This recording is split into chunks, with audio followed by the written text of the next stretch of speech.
What's going on, my friends? Welcome back to the comeback journey. My guest today is Abdelkhalek. We met in the Level Up Collective. He's a very cool guy. We've been chatting a lot recently, and so I'm really excited to have him on here. You want to introduce yourself? Yeah, my name is Abdelkhalek Bayane.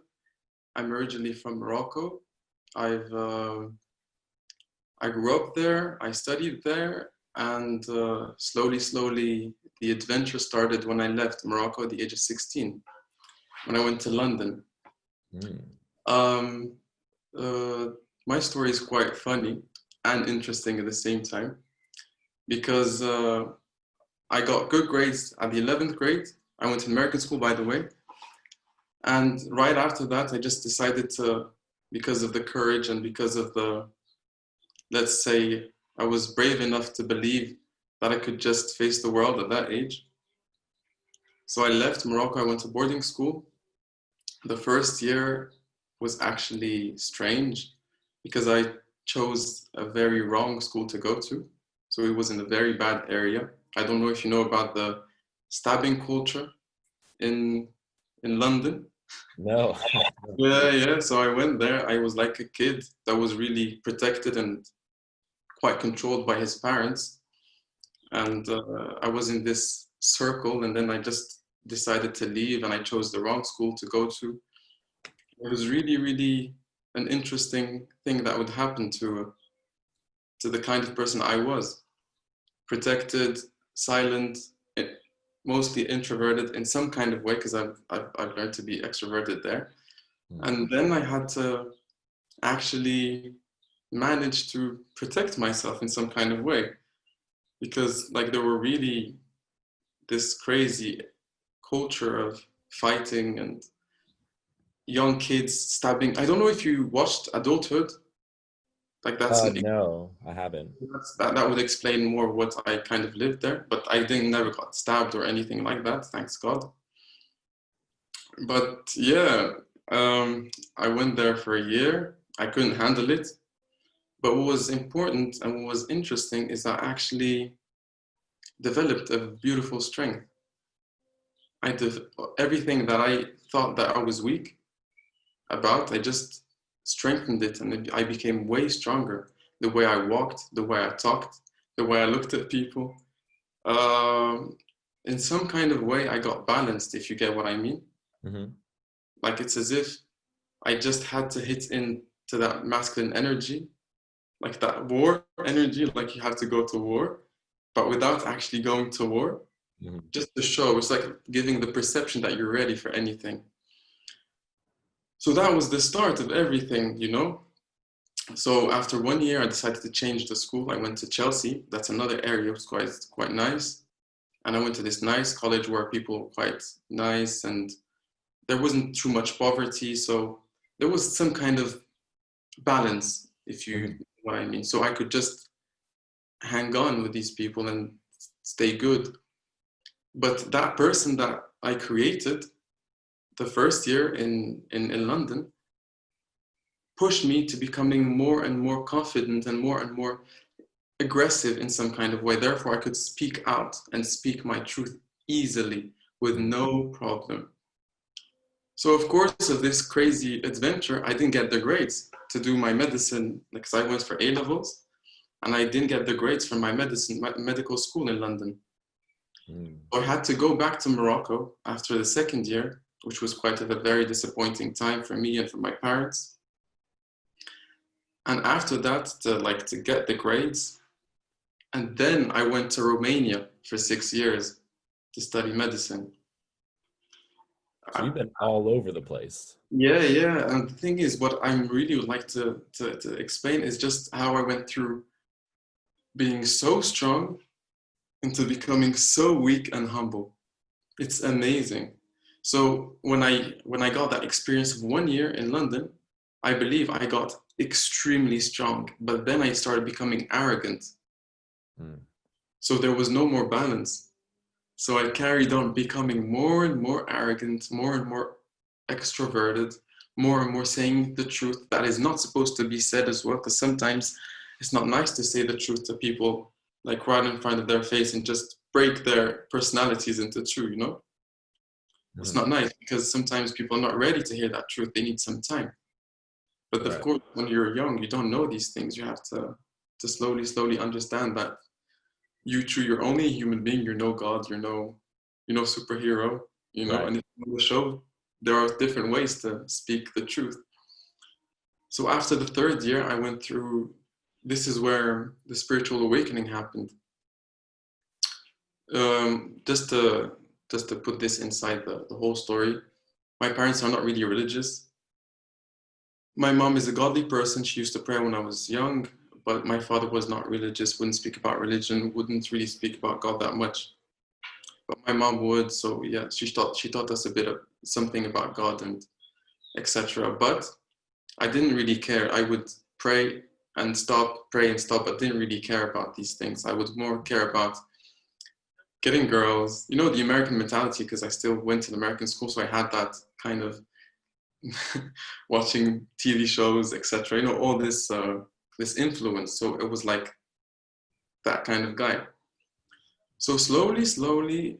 Um, so how it actually happened is that I met this girl, and then she was the point where I just sank. Like I got this heartbreak, but this wasn't actually normal. It was like this crazy heartbreak that showed me that I had this fear of abandonment. This fear to be abandoned by someone. It Hmm. just woke it up for some kind of way, some kind of reason, sorry. So I went through that. And right after is that I went to the gym to get stronger. And so I got this this mentor, this coach, who was really crazy. He would go on weights and weights and weights. So I carried on pushing and pushing because I was in pain. I don't know if you could you would understand, like there's this pain that pushes you to do things, and Right. sometimes it's not really good for you. Yeah. You can So I, kind of take it to the extreme. exactly, so that was exactly where I was. So then I just kept on squatting, and when I squatted, I remember with his help, 200 kilograms. I don't know how much that is in pounds. I'm really sorry. I don't know either, but I know it's a lot. Yeah, that's a lot. Like, yeah, I think it's like 400 pounds, if I'm not wrong, Mhm. something like that. So I just injured my knee and my back, my lower spinal cord, my lower back, yeah. And so I was emotionally broken. My heart was broken. And I was now physically broken as well in some kind of way. And of course, I was alcohol, so I was spiritually broken. And then came the mental breakdown as well. After all this, like remember how Jay Griff spoke about that one thing can be affecting everything else when he spoke about the toothpaste? Right. Yep. No? So I realized that when it starts from the inside, the outside gets weak. So it slowly gets broken. So that's what happened to me slowly. And after getting broken from all aspects and getting so weak, so I was like here, and then I'm like down, Mhm. like really down. So I had to go back to Morocco for 1 year because I had this burnout and I was all crazy and I had all these thoughts in my head and I couldn't control anything anymore. And I lost everything. It's as if I lost really everything I had in me. So in other words, I kind of got humbled by God to relax and because there was no more balance. It was exaggerating. Mhm. And then that's where the things happened. That's where I realized that, yeah, man, you should change the way you are. You should actually maybe seek some help as well. Check out other people, be open to new things, not always being so rigid, so aggressive. So yeah, that's about the that's how I got into slowly waking up, if you get what I mean. Yeah. Yeah, I get it. So I want to backtrack a little bit. So you grew up in Morocco, and you Yes. said you were there until what, you were like 16 or so, and then you went to London.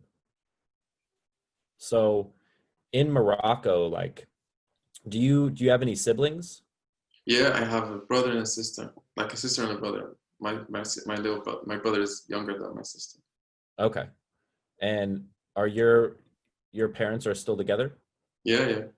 How was your childhood? Like, was it a comfortable environment growing up? No, man, to be honest, not at all, bro. My father was really aggressive. You know what I mean? My mom was a very soft person, always sacrificing everything for us. But my father was really aggressive, like very masculine, very rigid, very imposing and controlling, you Mm. know? And I think that's also the cause why I always wanted to find this strength in some kind of way to feel stronger, because maybe I never felt strong when I was young. And I was Yeah. always feeling weak. And to be honest, I got also bullied at school because of that, because I never stood up for Mm. myself because of the feeling of being so weak. So Yeah. like my quest was always to find strength and to find inner strength. But then when I found it, it was negative. It was from let's say, I don't know, from the wrong side, let's say, okay? It wasn't from the light, it was some kind from the darkness. It was anger, spite. Do you think like maybe because you said you grew up and you were very like timid, and you said you got picked on in school because you felt like you were like soft in some way. Do I you think wasn't that when you found go ahead. um I don't like when I was young or when I grew up. When you were young. Yeah, man, that's wow, that's actually a beautiful question. I did when I was younger, but I wasn't timid to be honest. I was like this kid that had too much energy. Mm. You know, I was kind of hyperactive, but at the same time, I would never hurt someone else's feelings or hurt someone because that I don't know that for me would never correlate. Like I had some bunch of friends that would go and chase cats and kill them for no reason. Yeah, Oh, man, crazy stuff. And I would never resonate with that. I'm like, why would I kill an animal? Why would I kill someone? Like that's crazy. Like why would I kill something that's alive? So I was really hyperactive, always trying to move and and I think it disturbed a lot of people because I was so active. And that's how bullying came because I had so much energy and people would like want to put me down. mm. And then because I couldn't defend myself because I felt weak, I think from my from Right. my parents' side, maybe I'm not really sure. I don't want to say something that's wrong, but maybe because I think my father took all my strength away because of fear and a bit of trauma as well. So I didn't find my balance. So slowly, I was putting my energy down because no one accepted me for Hmm. the hyperactive being I was. I wasn't really hyperactive, but just had so much energy. I just needed to move, I need to speak, I need to do. When I grew up, I just couldn't speak anymore because of the bullying, because of people just crushing me in some kind of way. You know what I mean? Yeah. But coming back to your question, yes, man, because I was alone. I kept on thinking about God and about how things are in life and how like why I start asking always have this question, why is this happening not just to me but why is there injustice, why is evil, why is this happening to me as well sometimes. And yeah, man, to be honest, I found God at a very very early age. Is that Did that happen to you as well? So I actually went to a Catholic school from for like 8.5 years. And then when I got to high school, um, I transitioned into a public school. Okay. And it was it was a lot different, but there were some things that happened in my life that kind of pulled me away from religion.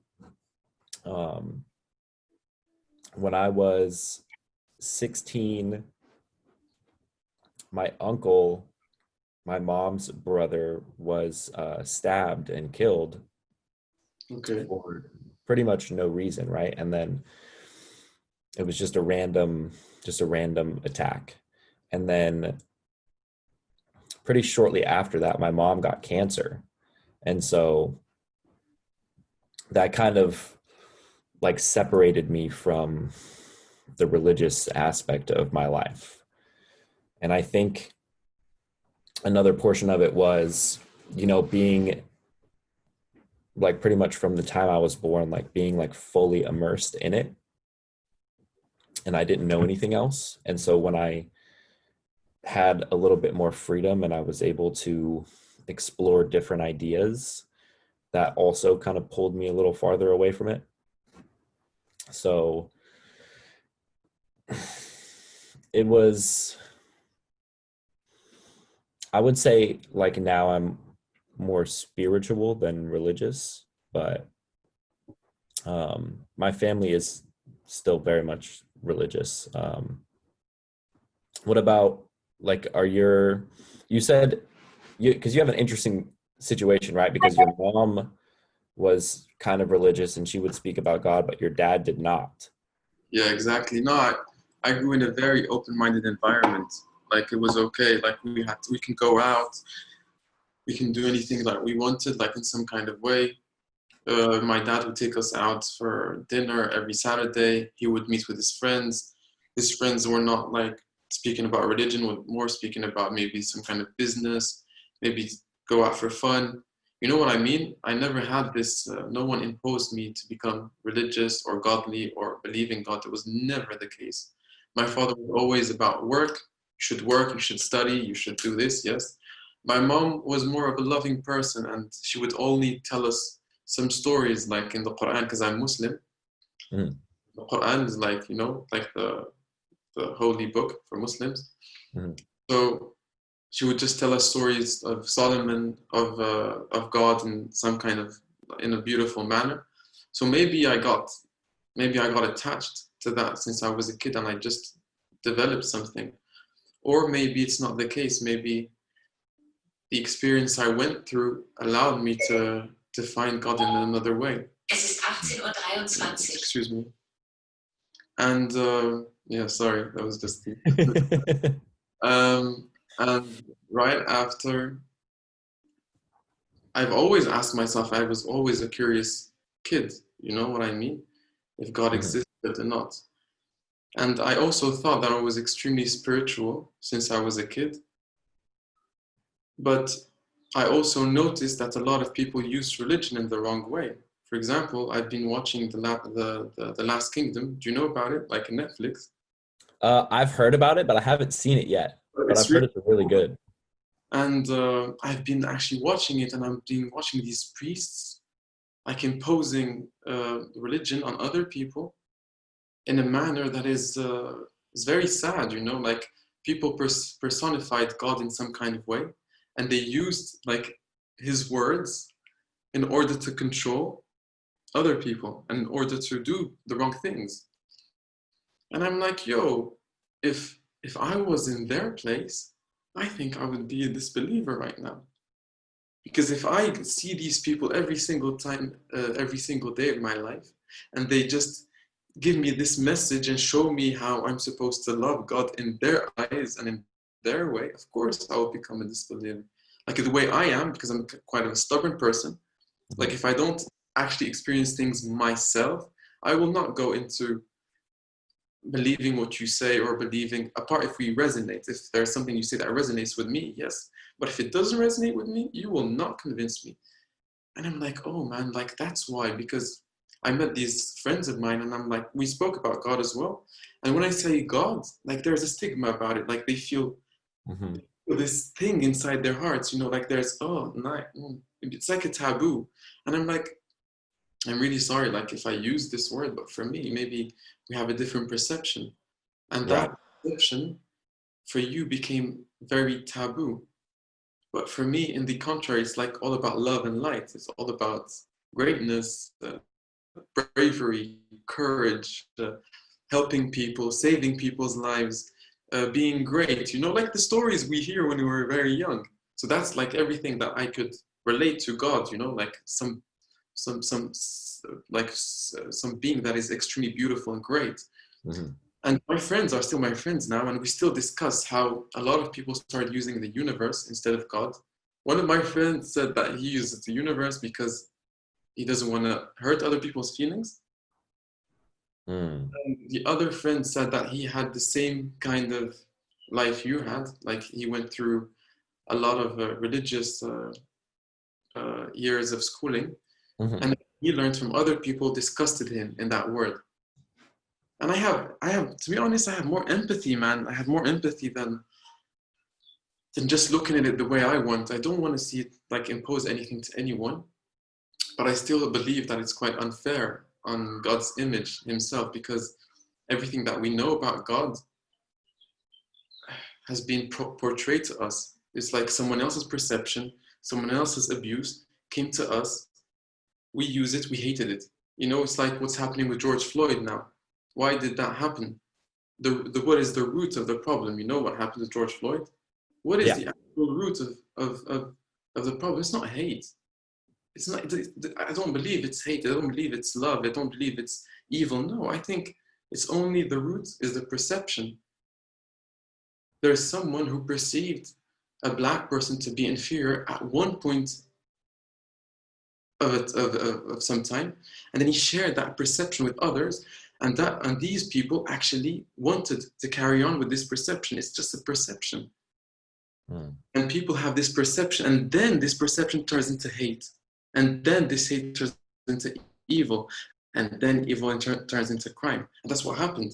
Because of one perception, it became into a group of people who supports this perception, then supports other people, then someone who is weak feels strong with these people, and then he does the wrong thing to prove to other people that he's right, or that he did something great, because of one perception, which is unfair. And now, like, we lost a person because of a perception that our ancestors imposed on us in some kind of way. And I'm hurt. I'm really hurt, man. Like, to be honest, man, I watched the video and I fucking cried, especially when he spoke about when he called his mother out. Man, like no man on earth, man, can actually call out his mother at that age. Like that, you have to go into that piece of you that is really a kid that needs his mother to save him. Hmm. And normally when we grow up, we have to save our mother and not the opposite. So to go through that suffering, that is horrible, man. And this is the cause of one perception, one small perception that ruined, that made black people into becoming slaves, that carried on into hate, that separated human beings. Why? Because of one perception. And I think it applies to God himself as well. Like some people perceived God in a way, acted in the place of God in some kind of way, and then they gave this wrong perception to others. People don't even want to say God anymore. It's a taboo. It's better to speak about sex and drugs, which is easy, than to actually speak about God. And I'm not even gonna lie to you, bro. I'm that person as well. At one point, I could meet people. I couldn't speak about God.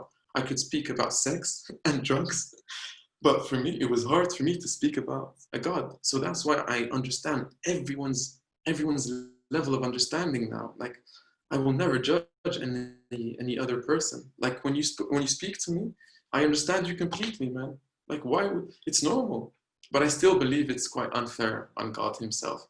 You know? Yeah, I mean, I definitely think there is a lot of negative stigma around the word God. You know, a lot of people just think that it's complete nonsense and that there's no like basis or reason surrounding it. You know, like there are people that think, oh, it's just like a book of stories. Like if we're talking about, I have that. you know, so like it's, I think, but I also think that people are free to believe whatever they want to believe. And if they choose to believe in God, whatever God they believe in, or to not believe in God, I think it's entirely their choice. Of course, I agree with you. I agree with you completely. But I'm only speaking about the the word that has changed. Like one word has been just demonized. It's Yeah. like, literally it was like demonized, like literally. Like now it's really hard to speak to use that word. So that's what I'm speaking about. But anyone can believe in anything they want. That's their choice. But I still believe that not speaking about it and just letting it go is still unfair. For example, like after my experience, to be honest, I'm a very proud Muslim. I'm very proud to be a Muslim and to be, wouldn't call myself religious because a lot of people have their own definition of religious, Mm. but I will call myself extremely spiritual like you. But I'm a very godly person. I'm very proud to believe in God. I actually don't believe in God, to be honest. I just know that God is here. I think there's two different levels. But I still don't want to feel ashamed of speaking about God anymore. I don't You know, think you should. I yeah, think, I know, but a lot of people they would just they would make you feel that is wrong. That is wrong. Like a lot of people would use like, yo, the universe. I surrender myself to the universe. Well, okay, the universe is there. I agree with you, but the universe is like, for example, for me, is just a servant. It's not God Himself. People would use a universe because they don't want to use the word God. For example, you invite me to your show, yeah, mhm. and let's say that now the comeback journey is very, very famous, and then you have people working for you, and then one of the people invites other people, is very interactive with other people in like public relations, etc., etc. And then at one point, they don't use your name anymore, but they use that person's name. But who employed that guy? Who made this? Who created the comeback journey? It's you, right? Do you get it? Yeah, that's an interesting way to think about it. You get what I mean? Yeah. So that's how I got it, because how I found this, how it like started to disturb me. Well, I had this coach like before Jaber, and then he was actually inducing us into yoga, and I was like, yeah, chilling, because I'm a very open-minded person. I love like learning anything and everything because I believe that the truth is like a mirror that that was that came down to the earth and then broken down. I don't know where I read this, and then everyone got a piece of the mirror and said, I have the truth. So I think every time you go to a place, you learn things. You know what I mean? Mm. It's beautiful. So I actually started doing yoga, and at one point there was this pose where you have to do this and then just say, and then he said, so now you have to thank the universe.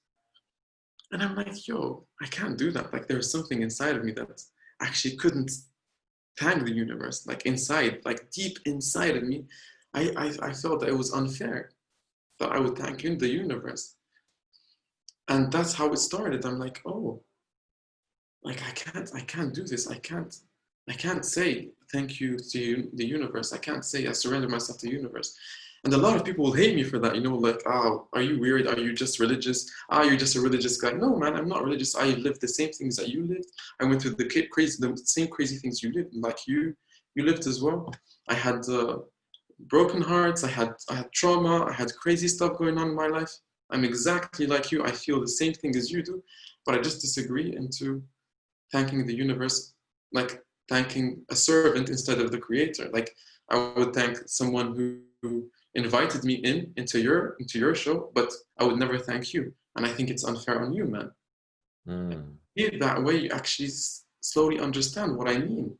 Like with no, like very peacefully. I don't need to explain this in an aggressive manner or just push it. I'm giving like lots of people when I meet them, like my opinion on how things actually are to me, how I see things. But I think that's great though. Like I think the the idea that we can have this conversation and we can explore these ideas and you can express exactly how you feel and why it's important to you. I think that it's gonna resonate with people that maybe would never have heard this idea explained in that way. Like you're able to, like, you personally, you are able to articulate very well what you believe, and I think other people will be able to resonate with that because it makes a lot of sense when you explain it. Yeah, man. I'm actually, to be honest, I'm gonna start a podcast, Yeah, you should. and I will, and it's gonna be specific about just changing the perception of God. And I would like to get rid of the stigma because it really, really, really touches me in some kind of way because I lived a lot of experiences with God Himself, and I've been saved many times from doing the wrong things. So I'm gonna take this path, you know, and I don't really care what happens, and I think I'm gonna be like not the only one, but one of the rare people that's gonna stand up for this. But what I would like to do is like to call in atheists. I'd like to call in the people who actually believe in other people, other gods. I would like to call in everyone. I just would like to have a discussion. I want their perception, and I'll just give mine. It's going to be just a beautiful discussion, you know. And That's I'm not going to be like judging anyone, or it's going to be free for everyone to speak what they want. But I will also be free to engage in things that will also make people analyze or have a different perception or just open their eyes in just a different angle. And I believe that's what we need right now. It's just not to have one angle, but different angles. And you might think, yo, but you only have one angle, but I'll be like, no, I already have all the angles because I'm not judging anyone anymore. I'm not actually feeling that I'm superior or inferior in any kind of way. I'm not seeing where you come from or what religion you are, but I'm just analyzing your perception of things, and I'm offering my perception of things, and then we will just see how it resonates with other people. And I think that's how it's going to be in my podcast. And I would love to invite you as well. Like yeah, to, that would be awesome, man. I would love to be on it. yeah, man, it would be really nice. Like the Just, most, yeah, tell me, sorry. I was just gonna say, I think, okay, like how long have you had this idea for a podcast? Yeah, honest, man, it was last week. Last week. All right. Week, man, because I spoke to this friend of mine, to this German friend of mine, and then he told me this thing about God, like this is quite taboo. Like who would speak about girls and things that is like our age or our generation. And how can I describe that? Like it's just so easier for us. I already said this, but it's just so easy for us to speak about girls and etc. and drugs. But when it comes to God, like I felt he was a bit quenched and he just felt small. Mm-hmm. I didn't want to disturb him because I love that guy, man. He's a beautiful person. And I just went slowly into asking him what was wrong. And he explained to me all these things and all these stigmas, and he would rather not say God and say universe because of the feeling that comes out when that word comes. It triggers something, and it triggers something wrong. And I believe it's unfair that that word has become like now the devil.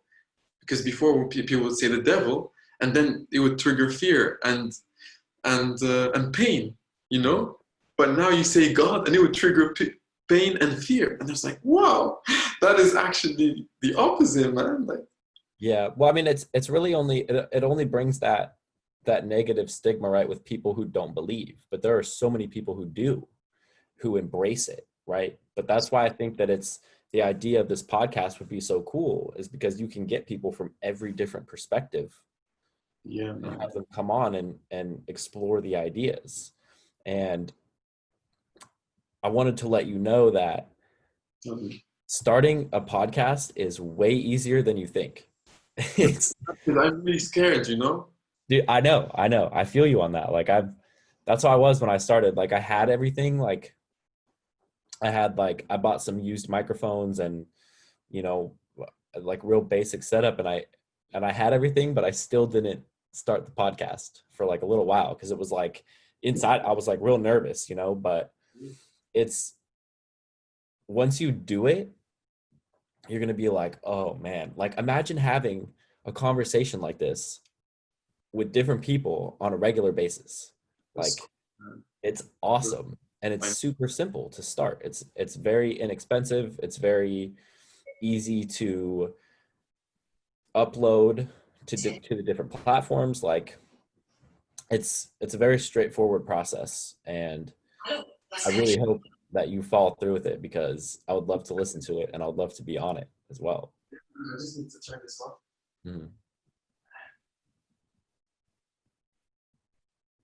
I'm so sorry. This had That's to all right. happen. That's all right. But I have the we have like a landline phone here at my mom's house, and like there's been multiple times where it will ring in the background yeah, during. yeah, yeah, yeah. I noticed that in with the Jeremy. Yeah, Yeah, yeah, and I yeah, was that like, oh happened. man. So, but yeah. So one other point I wanted to touch on is like the differences in like because you've moved to multiple different countries, and I've only ever lived here in San Diego. Well, I lived in a different state for just a couple months, but like pretty much my whole life I've been here. And so I haven't had the experience of like being immersed in an entirely different culture, let alone multiple different cultures. So what like you went from Morocco to London, and then from London you went, where did you go after London? I went back 1 year to Oh, right, Morocco, right. the Mhm. great 1 year, and then I went to Romania for 3 years. Stopped after the depression for 1 year and came back to Romania for 3 years, and then came to Germany. Oh, wow. Yeah, So, and you're, and you said you were working, like right now you're studying to become a doctor. yeah. How much more school do you have? It depends on the specialty I'm gonna choose. I'm either gonna choose dermatology, skin, Mhm. or psychiatry, Okay. because I've lived a lot of anxiety, a lot of depression, a lot of craziness, to be honest, a bit of insanity as well, and which can be defined as insanity in medicine, but in different other cultures is something else. Maybe Mhm. we can go into that as well if you want.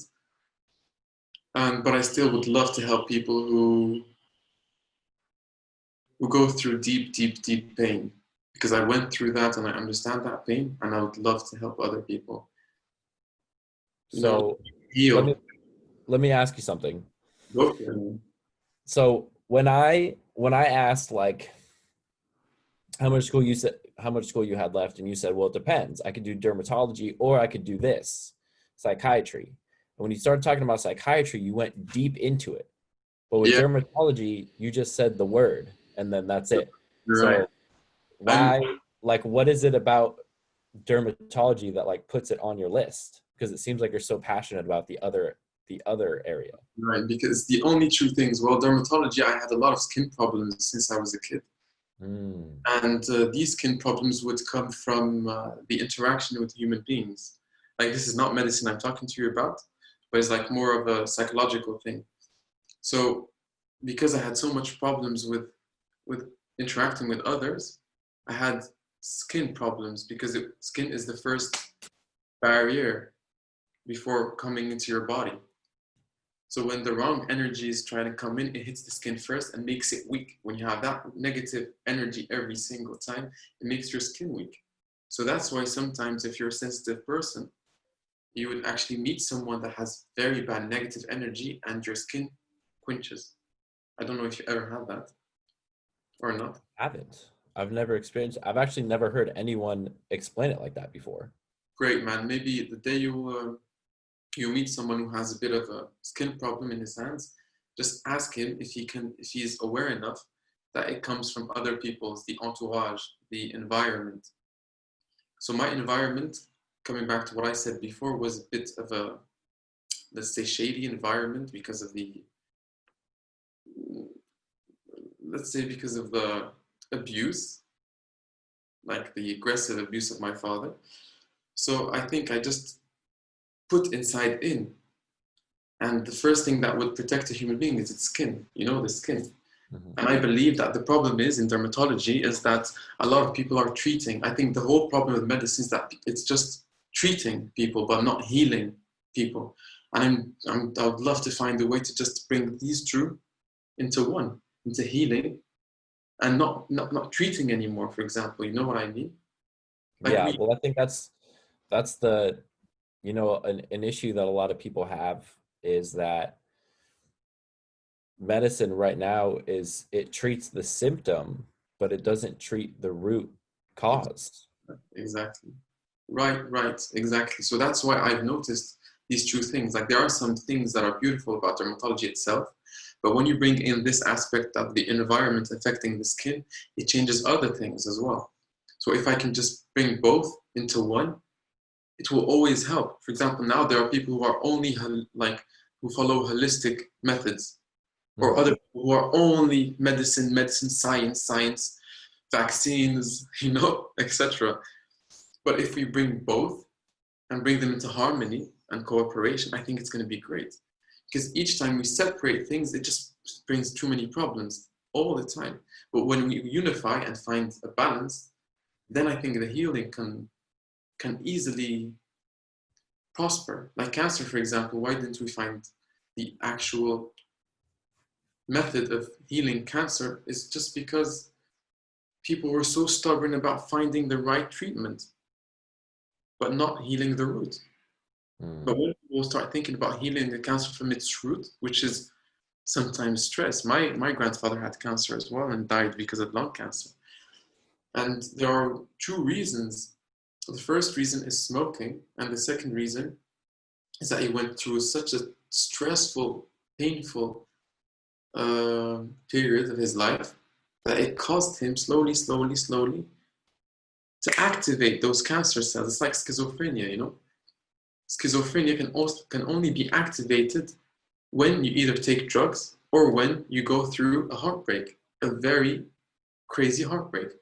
And a lot of people would go to psychiatric asylums because of heartbreak, because they activated the gene of schizophrenia inside of them. And other people would activate schizophrenia by taking drugs. You know what I mean?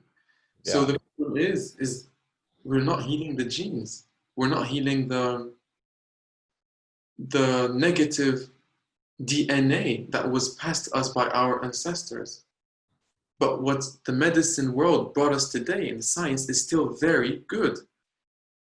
It's just some people just want to use science to get money, and other people are fed up of spending so much money and no results that they just go into the earth. But if we can just bind the two, I think it's going to be crazy good, crazy amazing. You know what I mean?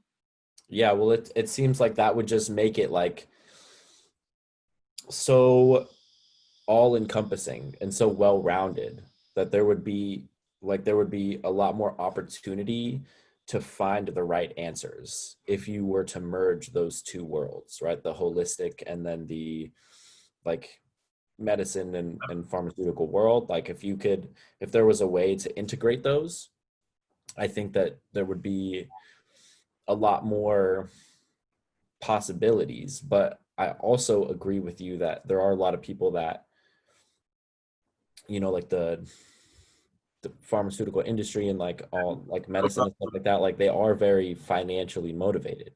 And Exactly. so I think it would be extremely difficult to get them to change their beliefs on that, you know? Yeah, but we can start, like for example, a lot of people are waking up, especially in the USA, bro. Especially, man, I'm so proud of the Americans, man. Like they have some balls, bro. I'm not even gonna lie. Like you guys have some balls, man. To go out to go out after that your lockdown, that is actually great. To go out because of George Floyd, wow, man, that was really brave, man, and really strong. What else? To not accept the rules, to watch documentaries that would be a bit shady, like Out of the Shadows. I don't know if you watched it or not. You know, I haven't. no, I think it was it's the girl, man, Jax, who actually shared it on her story, and I watched it. Out of the Shadows. Mm. You should. It's like all these Hollywood, etc. people who would use so many things into getting more power, etc., and making people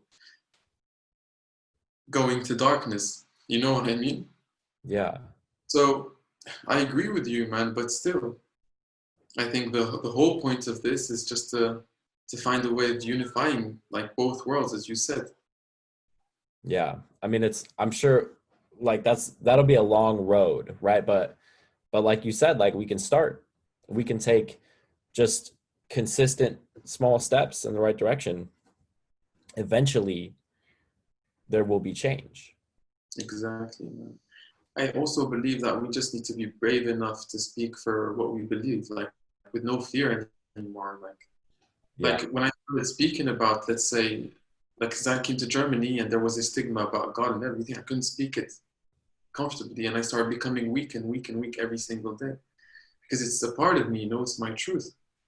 And when you don't speak your truth, like you posted every single time, you get weak, you get small, you lose your boundaries, and people don't really respect you. You think they will respect you because you're speaking about their truths, but at the end they end up not respecting you because you never spoke about yours. Hmm. No, because that's why I admire about your posts so much. So your posts, man, are so deep, and I think that they really resonate with me. Like, and I think you could help a lot of people, man. Like with the knowledge that you have. If you, I would love for you to actually tell me how you got this knowledge. Like how did it actually start, man? Like how did you develop? Oh man. Whew. Well. um I think it's just a culmination of a lot of things. So, growing up, um my family wasn't very vocal about like feelings or emotions. It was a lot of like being passive aggressive and just kind of like bottling things up and not talking about them. And then in how old was I? When I was 16, I started dating this girl, and we dated for a long time, like 8 years. And I, but I was living like a double life. Like I was dating her, but I was also like selling drugs, and she didn't know about it. And so, at no point ever was I speaking my truth because I was constantly hiding and trying to, you know, get away with whatever I could. And then, that trickled into every interaction that I had. Like I was not being genuine ever. And so when I was 25, when I like stopped doing drugs, I stopped drinking. Um, I thought that like that would be like the turning point, and that all I had to do was like not drink or do drugs and my life would be perfect. And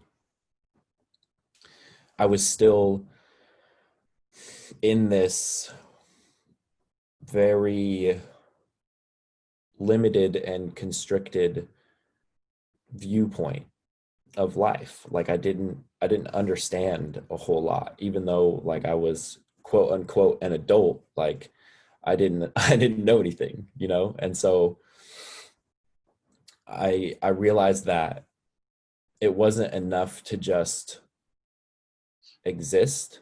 Like I had to go deeper. I had to like figure myself out. And I took some time to like work through some of the negative habits that I had, some of the negative thought patterns, and that that in addition to having there've been a couple people in my life that have been like constant, like friends. There have been a couple friends that I've had that have been constant throughout the years. And we've kind of faded in and out of contact, and um like going through periods of like we don't talk and then we reconnect and then we talk and then we drift apart, but we always come back together, right? And so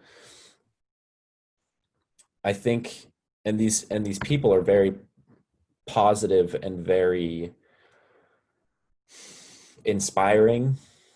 I don't want to say like motivational, but like they're inspiring. And so that kind of got me to a point where like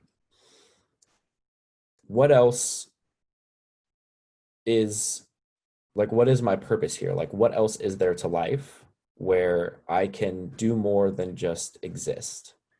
And I think that my life trajectory gives me a very unique perspective on the world that affords me the opportunity to impact people in a positive way. And I didn't really believe that until, I don't know, man, last year. Like my whole life, I didn't like, I was just like, oh, I'm just gonna work, you know, just like work and get by and like go through, like just go through the motions of life, you know? And, but even from like a very early age, like I always like felt different than Uh, my my peers and my family. Like I felt different, but I suppressed that. Like I forced it down inside because all I wanted to do was fit in and be like everybody else. And so it's a normal thing, bro. yeah, it is, right? Like everyone wants to fit in, and the problem with that is, you know, it's like trying to fit uh it's trying to fit like a circle into a square. Like it doesn't, there is no one Yeah, size fits all. And exactly. so Yeah. I realized it was,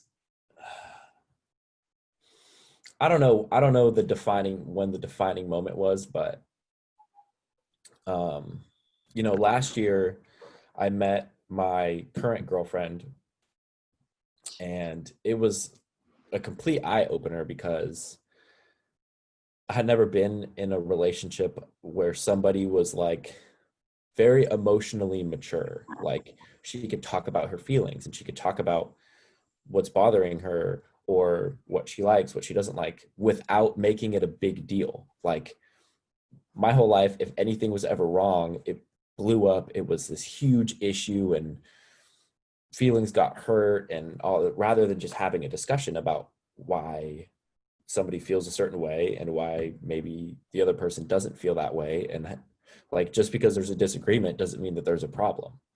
And I had never experienced that before. And so that was a significant point. And then last year, I just kind of had this idea for the podcast. And I was like, I think it would be cool to like tell my story and give other people the opportunity to tell their story. And in the course of doing this podcast, I realized that there's still more. Like, there's like, this is where I was at. And then let me go like, out, this is where I was at. And then I did the podcast. And then I was like, but what's up here? You know? And so I'm like going that way now. And Yeah, man, you got that's, more. you know, it's an incredible thing. Like I, obviously there are times where I feel unmotivated and lazy and sad, like whatever, all the whole spectrum of emotions. Like Normal, yeah, it's normal. it's, You're yeah, normal. right. But the difference now is that I don't, when I get down to these negative emotions, I don't stay there very long. I'm able to pull myself back out. And that hasn't always been the case. And so I'm constantly learning, like every day, it seems like every day I'm like, oh, like there's like a little light bulb that goes off of like something that I didn't realize about myself. And I can then use that knowledge to make myself better. And for, you know, for like 8 years, when I like all I did was like drink and do drugs, I didn't learn anything about myself. Like I learned I learned like how to do bad things, but I didn't learn anything about myself. And so now it seems like they're like all these like little revelations, they're all just coming very rapidly.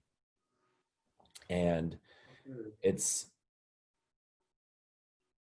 like the speed at which I am rising, like personally. Like I feel like I'm on this, for the most part, very steep upward path. And Nice, nice. it's it's crazy, man. Like it's an incredible thing. Like I if you had asked me 6 months ago if I would be right now, if I would be at the point where I had a business, like my own business that I created, I would laugh at you because I would be like, I have no idea about anything. What, like, no, there's no way. Like, I'm just a manager at a restaurant, like Wow, man. that's, and so I'm just extremely grateful to be where I'm at. And I don't, I know without a doubt that like I would not be here had I not gone through everything that I gone through. And so there's times where I like think back about like some awful things that I've done and I'm like, ooh, like it makes me cringe a little bit, but at the same time,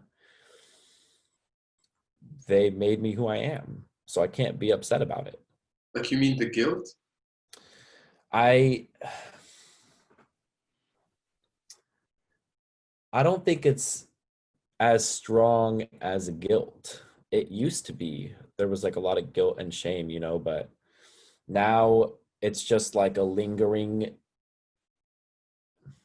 feeling of like it makes me a little uncomfortable. Like not all the time. Like I have no problem speaking about anything I've gone through, but there are times where I'll like be by myself or like I'll be having a conversation with something and or with someone and something comes up and I'm like, oh, like I don't really want to talk about that because it's It hurts.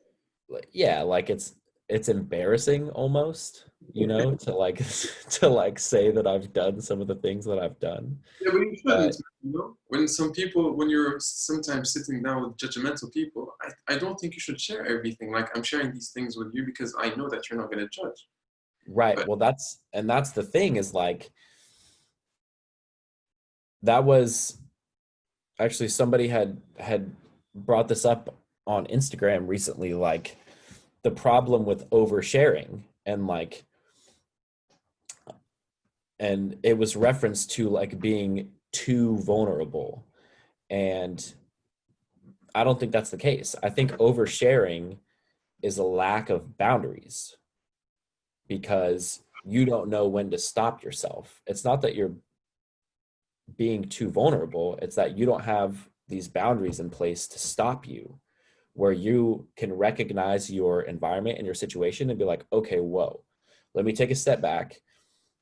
Maybe now isn't the time to get into this with these people wow, because man, I know that it's not going to make me feel good. And I don't think everything we do should make us feel good because I think like there are only highs with lows. But you have to know your own boundaries and you have to be able to recognize whether or not the people you're interacting with are going to be good for you.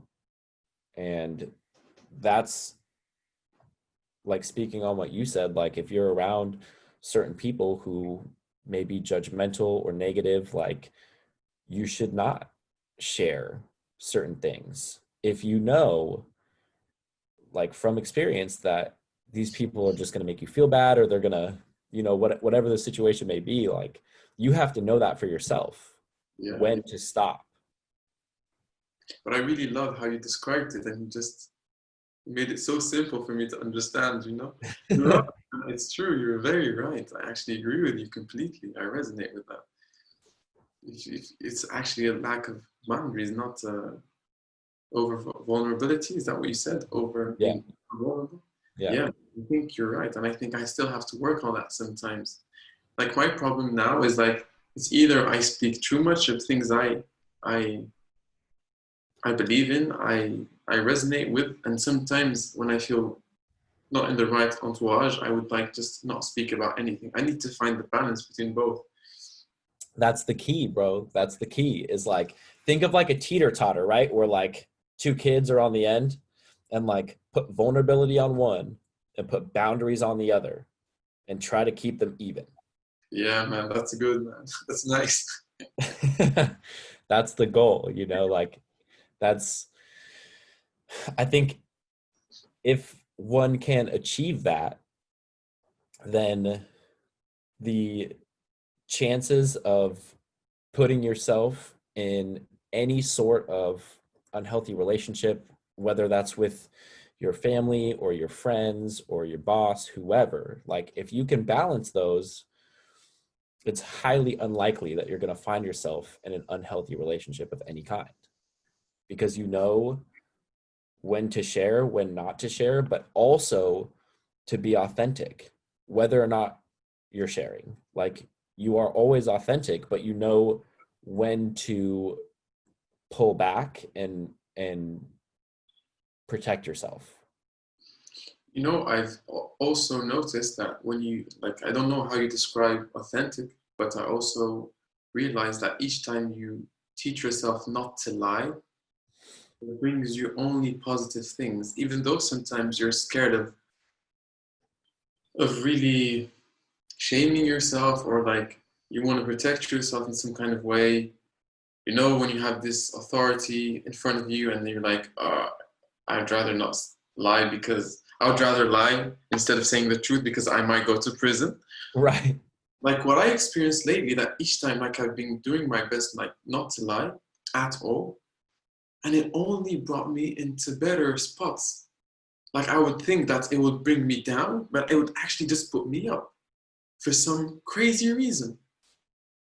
And each time I would say the truth instead of lying to protect myself or to run away from something or from a subject, it would just change the whole aspect of things. And I think that's also something that a lot of people lost. A lot of people would, like, I would meet someone and I'll speak to them about lying, and they would answer with this common phrase, "Who doesn't lie?"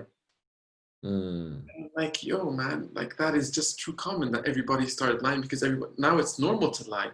right. Yeah, it became so normal to lie, but it also brings a lot of negativity. For example, you meet your girlfriend, and if you when you're honest with her from day one, you will know if she accepted you or if she doesn't accept you. And if you lie your truth, you will carry on into a negative relationship, and then who's going to be hurt in the end? You will. But if you're truthful from day one, you will know who will accept you and who won't accept you, and you're free. Then you attract the right people, and then you get rid of the wrong people just by Hmm. being authentic or not lying. That's the So, that's the whole thing, bro. Like, this is like the area that I'm so fascinated with, is being able to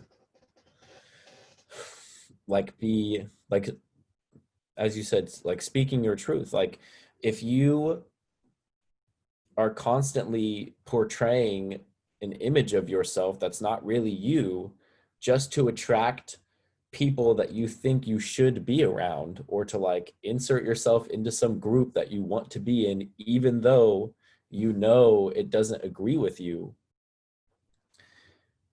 it's going to turn out bad. Like, there's no way that that's going to benefit you in the long run. You're just, either these people are going to find out that you are fake, or like you said, like, you're going to get hurt, because you can't carry that facade forever. And so if you speak your truth and if you're genuine, the right people will come and the wrong ones will leave. And yes, it's really that simple. Like, it's not an easy thing to do, but it is a simple concept to understand. yeah, man, you're right. I agree with you, but I also think it's because of how we grew up. Yeah. We, Oh, I mean, it's like you said, like, it's very common to just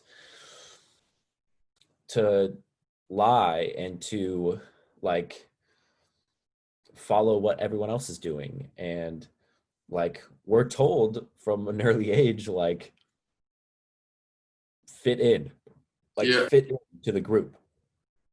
But what if you don't? Are you just supposed to force yourself into something that is not you?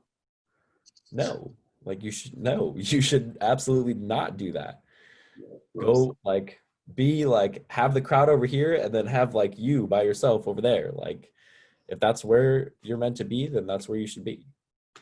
I agree with you completely. I agree with you. Uh, you told me you never actually left the USA.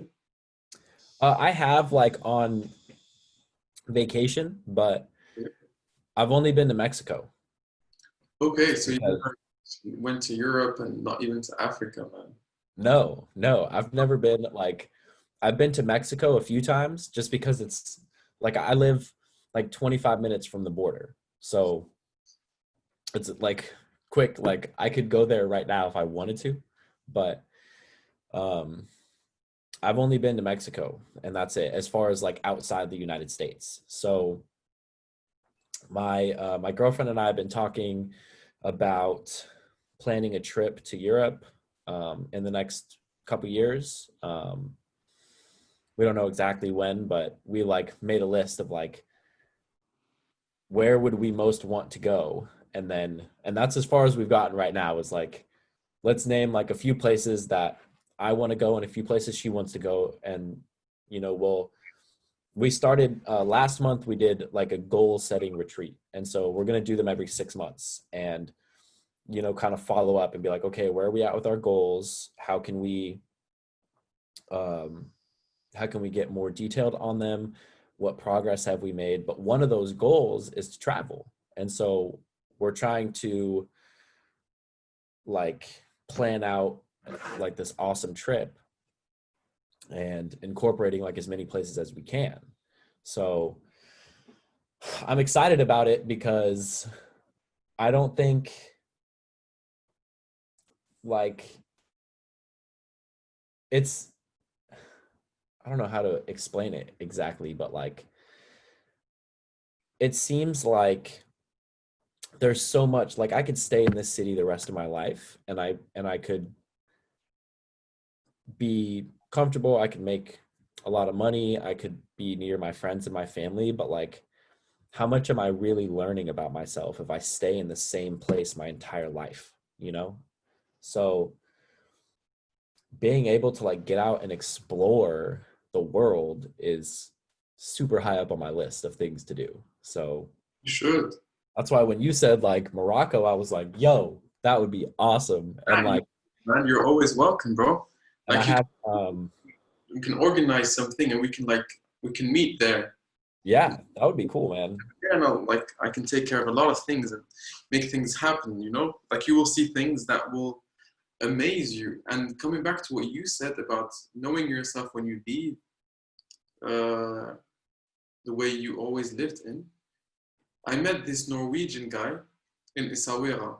It's a city in you know Game of Thrones. Hmm.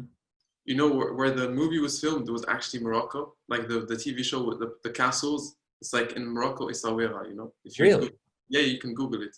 So this guy who lives in Morocco, he's Norwegian and he loves Morocco for a certain reason. I asked him, why did you come open a shop and stay in Morocco? He spoke to me in Moroccan, man. I was impressed. And he tells me, listen, when I was young, I used to to watch like TV shows and cartoons and watch movies. And when I came to Essaouira, I saw this beautiful castle, and it's actually portrayed the same thing that I saw when I was young. And he told me this beautiful thing. He told me, listen, each time we travel and we live in a country more than 6 months, we go inside of us to find what doesn't work in that country, to get rid of it, and to make something new. So each time we leave a country and go to another country, we actually learn more about ourselves. That makes a lot of sense, man. Yeah, man. I was impressed. This guy's from Norway, Norway, just down there speaking your language. Like, like, wow. that's incredible. Yeah, man, like I was really impressed and I was actually proud of him. He writes books and sells like paintings. Mm. He gave me a book just to tell me, yo, you should read this. It will actually help you. I'm like, yeah. And I was like, just a meeting, just out of the blue, you know? Like it was Mm. never planned. I just met him and it's like, wow, that's actually cool. You know, these things that happen in your life that is actually good. It's Yeah, quite, and I feel like the unexpected ones are like the most impactful, you know? Like if you just happen across this random person and like how long ago was it that you met this guy? to be honest, I met him on December 2019. Before, yeah, because Okay. yeah, 2019. Okay. So do you go back to Morocco like regularly? Yeah, it's like 2 hours and a half from where I live, or Oh, really? 3 hours and a half. Sorry. Wow. I was thinking it was like super far away. No, no, there's Europe and there's North Africa, and Mm. then like very close. Okay. It's not so. I think it's quite far from you. From if you Yeah. take, I think the best way you can do it is because I went to LA. I've been in America already, and I did Marrakesh, Madrid in Spain, capital city of Spain, and then I went to LA, LAX, Okay. and that was like about 6 hours or 12 hours. I think I can't remember. I think it's 12 hours. Flight 12 hours from Madrid to LAX, so it's quite far to be honest. But it's Yeah. worth it, man. It's really, really worth it. Yeah, man. I just I want to explore, and Germany's on my list too. I have family in Austria, and so Nice. um this was they're and they're some of them are my age and I've never met them before. And so it's like my mom's like second cousins. They're like somewhat distant relatives, but not super distant. And so they told my mom like anytime, any of you want to come out here and visit, like you can stay with us and we can show you around. And so that's another place on my list, is to go out there because I can have like, for one, I can like meet family I've never met before, and two, I can explore while I'm out there and get like a little taste of something new. You should, man. You really, really should. I have a question for you, if you don't mind answering, because I Yeah, ask every new person I meet. Um, Honestly speaking, man, like you can be honest with you. When I tell you the word Islam and Muslim, what do you think? I just think of it as a religion.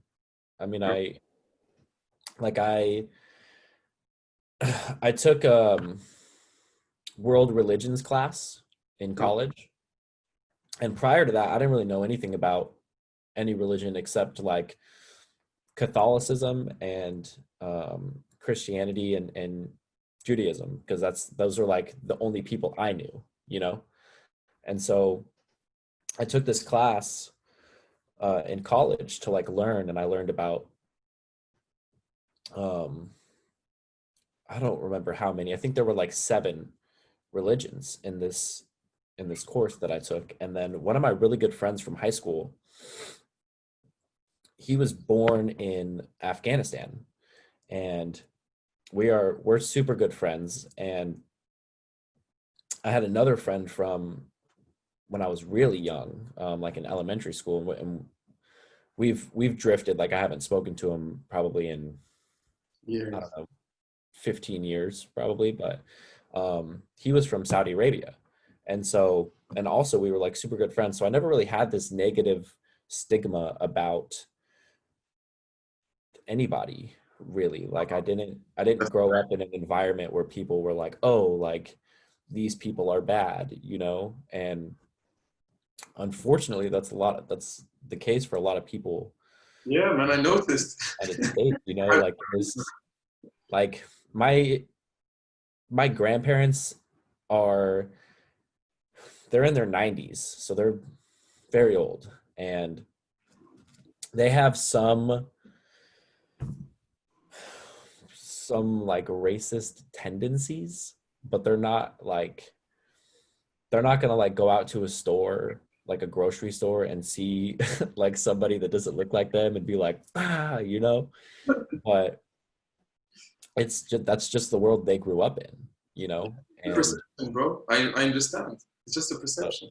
yeah, right. It's just the perception. And so I didn't like I've never really had a negative association with anybody other than like if they've done something to me personally, you know. And I think a big part of that also came from like being in like my younger years of school, and like I got bullied a lot. And so I I I think I adopted the mentality of like you can't just pick on somebody because they're not like you. Yeah, I had the same. Yeah, Yeah, right. So like we know, and yeah. like it's painful to go through that. And so like why would you want to put somebody else through that? But that's also honorable, man, because other people will just turn it into becoming the bullies, you know? Yeah, I know. And I did for a period of time I did do that. Like I would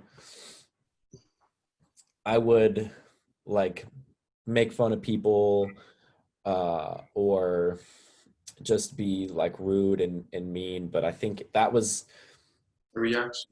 it was yeah, it was, you know, like I was in high school and I was going through, you know, like my parents divorced and my dad moved to a different state, and through all that I was getting bullied. And then I went into high school and I had this like an entirely new world where I didn't know a single person at the school except for my older brother. And we didn't get along at that point. And so I just like again going back to like I wanted to fit in. And so I met, you know, some friends, and if they wanted to like make fun of somebody, like I would do it too, because I didn't want to be like it was still so fresh for me to be the one being bullied that I didn't want to go back to that. And so I was like, okay, well, like in order to not be bullied, I have to bully people. And thankfully, like that didn't last very long because I'm just not a mean person, you know. But I understand. the uh the cool part about going like when I went to this new school, um it was my first year of high school, and I went to this public school, and I'd never been to a public school before. And like I said, I didn't know anybody at this school except for my brother. And my first class that I had in high school was a math class. And in that math class was Cody. And that's how I met Cody. Oh man. Man, that guy is impressive as well. I like how he speaks. Yeah, yeah, man. He's awesome, dude. We've been like, I don't know how, that's like 15 years almost that we've been friends. Like it That's just so happened that like, and he's one of those friends that I talked about that like we kind of drifted apart at sometimes in our, you know, throughout the years. Like he, you know, he has a daughter, so when he was having his daughter, I was like still doing a bunch of drugs, and so like we yeah.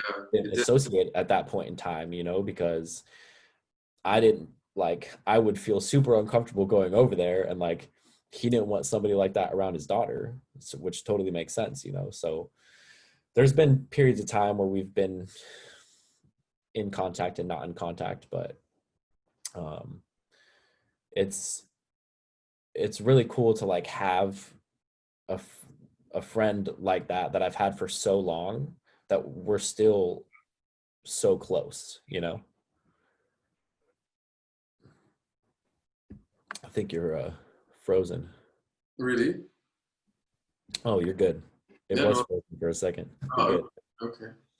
Of course, man, it's really, really important, man. I just have quickly would like to come back to something you said that you studied all religions, or like seven religions at one point of your life.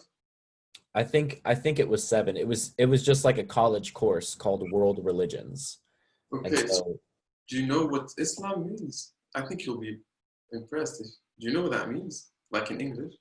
no, I don't. it means surrender. It means surrender. Exactly. Islam means surrender. That's just the Arabic word for surrender. And Mm. I like a lot of people are going through the spiritual awakening, and everyone is talking about how to surrender. And Islam is just the teachings of how to surrender. Interesting. That's all it is, man. And when I tell people, they're like, "What?" Especially people who go through spiritual awakening, when they surrender to Mm. God's will, to surrender to the emotions, and then they're like, "Oh," and I'm like, "Yeah, that's it, man. That's exactly, you know." And there's so much hatred about it. Well, it's just exactly what you're going through and what you're living and what you want to achieve. And then you just don't know what it means. Sometimes ignorance can cause a lot of trouble, and that's why I was like, I wanted to share that with you specifically, because I also shared it with Jay Griffin. He was like, "Wow, really?" I'm like, "Yeah, man, that's all it is, man. That has nothing. It's just teachings of how to surrender." Yeah, That that's was, yeah, that's man. incredible, man. I never knew that, and it is very interesting that like at this point in time, there are a lot of people that are like surrender, like, Yeah, and that is the name. That's the exactly. translation of it. Arabic, Islam is surrender. That's exactly what it is. You can Google it. You can uh, check it out. It's exactly the same thing. It's just Islam in Arabic is surrender in English. That's all it is. It was always there since the start of all times. It was always the best thing, like in our teachings, the best way to have the greatest life is to surrender. And now that people are waking up, they realize that the best way to have the greatest life is to surrender. You know what Mm, I mean? So yeah, there that is is nothing interesting. against, yeah, there is nothing. And how it came to become so dark, to be honest with you, man, the more I grow and the more I know, I just realized that I think all this was just some kind of agenda to make surrendering or Islam go down in order for people to remain in a cage. And the more that Islam or surrender, a lot of people don't know about it, the less people wake up. And when the less people wake up, there's a limited group of people who control the world and who separates everyone. But when people are going to know what Islam means, they're especially spiritual people, especially hypersensitive people, you know, when they're going to know what it is, they're going to understand that whatever they went through, it was just Islam in itself is the teachings of how to achieve that level of spirituality without going through depression, without going through anxiety, without going through so many bad things in life. It's just like the elevator. Instead of Mm, taking the stairs, you take the elevator, and that's all it is. All it is. There's nothing else, no more, no less. And when I tell this to people, they're like, "Wow, man, why is there so many bad things?" I'm like, it's the same thing as Christianity, man. There are some people who abused of it and used it for power, and people started disliking it hmm. of the word, which I still understand as well. So that's why Yeah, I want to ask you if you yeah. actually knew the definition. I didn't, but thank you for sharing that. My That's pleasure, bro. really interesting. I gotta think about that a little bit. I'm gonna look into it. Yeah, man, it's very mind blowing when you actually find out. Yeah. Wow. Um, all right, my friend. We're gonna wrap it up right there. Do you have anything else you wanna, like, any closing thoughts or anything else you wanna bring up? Yeah, man. What do you think is the solution for what's happening now, like in the world, because of what happened to George Floyd? I would really be interested, like, to know what Oh, solution is in man. your own eyes, and like, please just don't say something that will make people happy, but actually that is Yeah. true. So I need that. I need to hear something true. I think I'm 100% in support of the people that are protesting, and I think it is going to take a massive amount of people all coming together to be able to implement the change. Um, I don't agree with the riots that have happened, like, 10 minutes from my house. two banks were burned down, like family owned businesses were destroyed, like all this. I think, and unfortunately, I think that's like a negative aspect of very strong emotions. You know, people are upset and people are, they're hurting, they're in pain. I don't think that's the way to go about it, but if we can, you know, come together and protest and like stand for this movement that's happening right now, like an unwavering force of trying to implement positive change, I think that would be the best solution. Now, to go into detail with that, I have no idea. I don't know. Like, I can't give a specific answer on what to do. I just think that if people can come together and in a united way where they hold firm on what they want, I think that change can happen. Great, man. I agree with you. What about you? What do you think? I think, to be honest, I think it's also, to be honest with you, man, I also believe that it's also our fault that these people are dying and people are getting condemned for no reason because of their color. I think that's our fault as well. Because, when we have this comfortable life, we don't want to do anything when we see someone being hurt or hearing that someone is getting hurt because the neighbor of our neighbors told us about it. And we don't want to move any finger because we're getting the money we need, we're having the food we need, our parents are healthy, our kids are healthy. We don't say anything because we don't want to lose that comfort. So when something is happening next to us or our business being burned, then we ask ourselves, why is this happening to me? What did I do to the world? And my answer is like, yo, the problem is that you didn't do anything. That's the thing. When you heard that that person got bullied that one day or that girl got raped the other day and you just spoke about it as a normal conversation, like it was nothing and you didn't do anything about it. So when these things happen and then you get affected and then you get shocked, just you should know that it's also your fault. Like I'm not talking to you, but like to every person in this world. I speak to myself as well because I've been through that as well. And I think this is the result of us always saying nothing, man. And it's also the result that people, bro, became more and more pussy-like. I'm sorry for using this word. Like there's no more courage, man. No one does anything about anything. Like even I'm a bit upset, man. Like okay, man, you were filming. You could have at least helped push the police officer away from the neck of that instead of filming. That was still a possibility that I could have saved that person's life in some kind of way. But also, if they did that, we wouldn't have had this reaction right now. I think Right. from now on, if people are really truthful about themselves, and I think it's a good thing that shops are getting burnt. I'm really honest. Some people are going to hate me for saying this, but I completely don't care.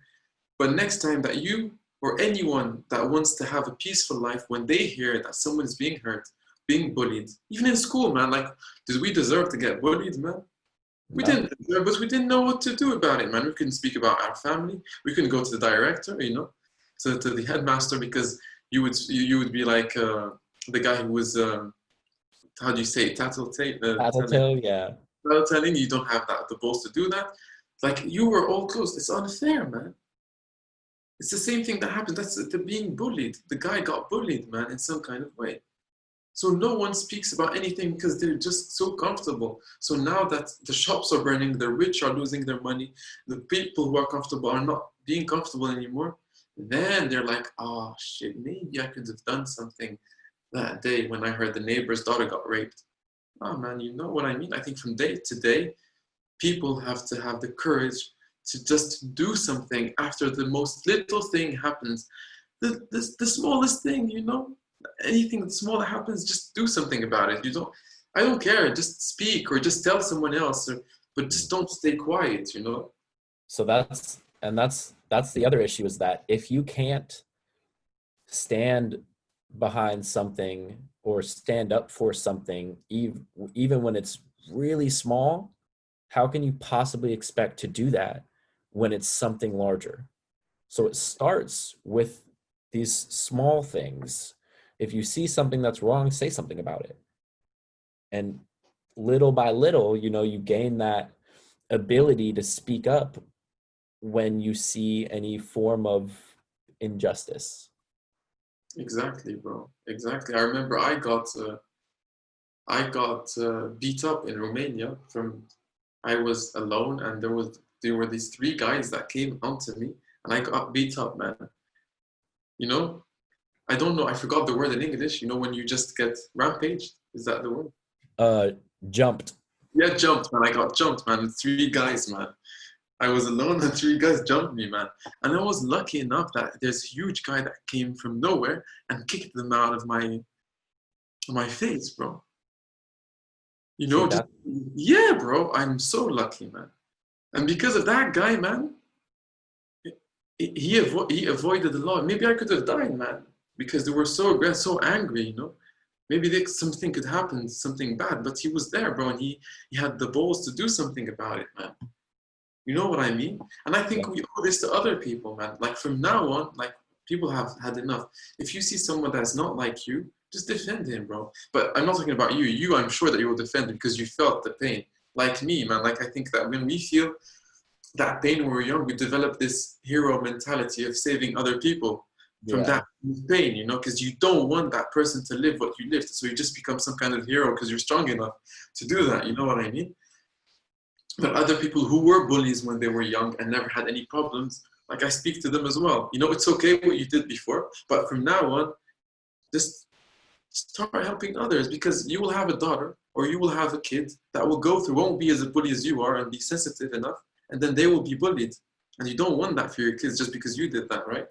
So That's I a good believe point. that, yeah, man, like you just have to realize that you can't control everything in life, but at least you can speak about it. You can do just a small thing, like just sharing on Instagram is enough. Like I believe that if you just share something on Instagram, maybe you don't have a lot of followers, but at least those followers you have will know and they will share. And I think that's how we can become like stronger and unified, like just us, human beings. You're in USA, I'm in Germany, and look, man, we're interacting in some kind of way. How? Because I got to know Jay Garrick by Instagram, and you got to know him. I don't know, like you met him or same by Yeah. Instagram. We went to high school together. I've You, known him. Yeah, yeah, I've known him I for a long remember you time. talked about it. Yeah, exactly. So you see how things like the ripple effect of things. Yeah. And now we're having a discussion about things I would never thought I would have met someone like you, bro, that had some kind of similar child, like childhood or similar, yeah, history, you know Yeah. what I mean? So it's great. It's just because of one person or one thing that activated these things.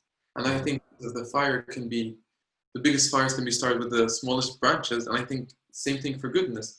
The greatest goodness can actually also be started with the smallest branches as well. You just have to be goodness. I Yeah, love man. it, man. I love Yeah, it. yeah. Thank you, bro. Do you want to shout out your Instagram so people can check it out? Well, to be honest, I used to have an Instagram page, but I don't wanna share that one because I would like to start the new podcast because I think I'm gonna leave that one and just start with a new one. But I think Okay. it's gonna be my name. It's Abdelkhalek Bayane, but I'll do it like starting next week. Okay. Cool, Yeah, man. yeah. Yeah, Thank you, I'm excited. I'm excited for the podcast, bro. man. I'll be inviting you. Like I Yeah, would I love would that you. love to do it. Yeah. Yeah. Thank you so much for everything. Yeah, God of bless course. you, man, and we keep in touch. Yeah. Yeah, absolutely. All right, my friend. Signing out.